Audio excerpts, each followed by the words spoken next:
Bien, bonjour à chacune et à chacun d'entre vous. I'd like to Je begin souhaiterais by naturellement commencer par remercier très saying good chaleureusement evening to all of you. hôte, I'd like to cher thank Premier you, ministre Pedro Sanchez. Sanchez, our Merci host, merci pour la parfaite for organisation, the aussi bien de la réunion que hier, excellent organization, both of the meeting that we had yesterday, the EPC, as well as this European Council meeting, very important. La déclaration de Grenade sur la The Grenade Declaration has been adopted, and that is a very important point of departure. This is going to allow us to continue the work of the European Council in the weeks and months to come, so as to continue identifying the strategic agenda for the EU. And I'd like to thank the Spanish presidency for the very active participation in the work, and thank you very much for the resilient 2030 report. That was a very substantial input to the political work that we are to be done. Quelques éléments. Depuis ces dernières années, Over the last few years, we have all seen different crises that have hit the world, hit Europe. The climate change, COVID-19, and also the war of aggression by Russia in Ukraine, and that has had negative repercussions from the economic point of view. And there is one thing that we've all seen: we need to work relentlessly together to be less dependent, more autonomous, take our destiny in our hands, and overcome the challenges that we face.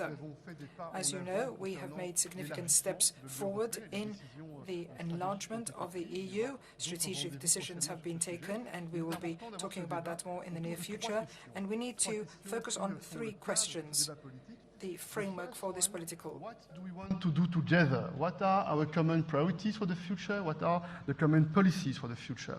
The second one, how do we make sure that we will act together, that we will be able to act together? It refers to the decision-making process. And the third question is always extremely difficult. This is the financing, the money. How do we make sure that we have a budget in line with our common ambitions? And today, the leaders have had a real in-depth exchange of views. This was the occasion to listen to each other, to better understand what are the common priorities, what are also the differences among the member states, so that we can identify what we need to do in the weeks to come, in the months to come, to decide on common orientations, on common principles. 4 points are extremely important. The first one, we need to strengthen our economic basis, our technological basis. It is absolutely clear that green tech, artificial intelligence, quantum computer, these are challenges for all of us, and it's extremely important to identify what are our ambitious strategies on those questions. Second topic, security and defense. There is no doubt that the war launched by Russia against Ukraine has demonstrated the importance to invest more in capabilities, to develop our industrial basis, also including with the important role that must be played by the SMEs. Third point, energy. We have been working a lot for more sovereignty, for more independence, and we need to continue to maintain the efforts, to speed up and to maximize the efforts in that field as well. And finally, my fourth point, we need to engage with the rest of the world. And this is what we are doing, but we need to do more.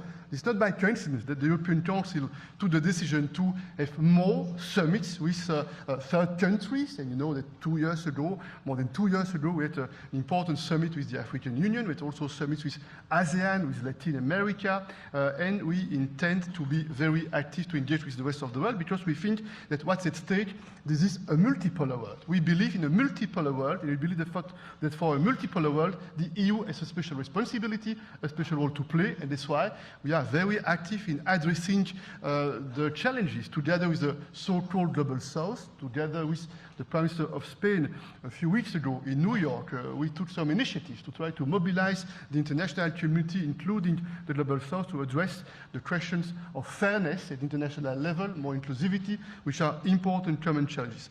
Finally, one last word about migration, because we had also the occasion today to discuss migration, not the first time, not the last time.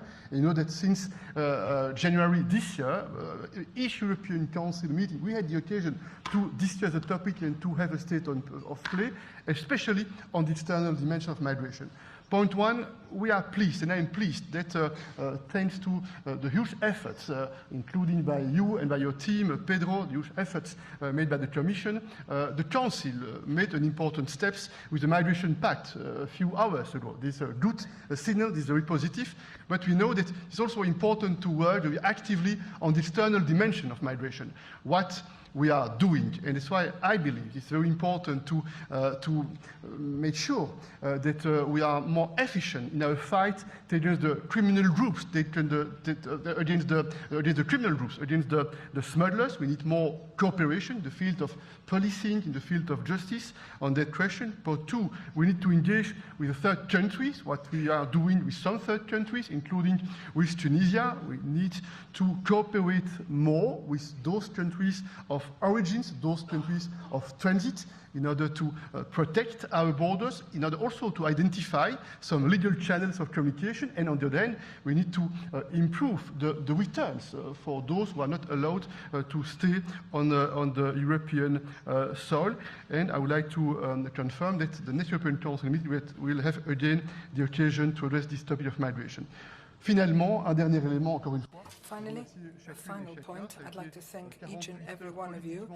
These were 48 hours of intense politics, important for the European Union. I think this meeting has now helped very informal contacts being established, and we hope that this will lead to resolution of regional conflicts, Serbia, Kosovo, and we can understand better what we need to do in the months to come, and the same goes for the South Caucasus as well. So this political platform has shown that it is important for us to engage. The EU should engage with other leaders in countries that are also European. And I think this meeting gives us the starting point for our discussion on the strategic agenda, which is going to continue under the Belgian presidency and which will set the guidelines. So thank you very much once again, dear Pedro, for your involvement and your contribution. Now, the President of the European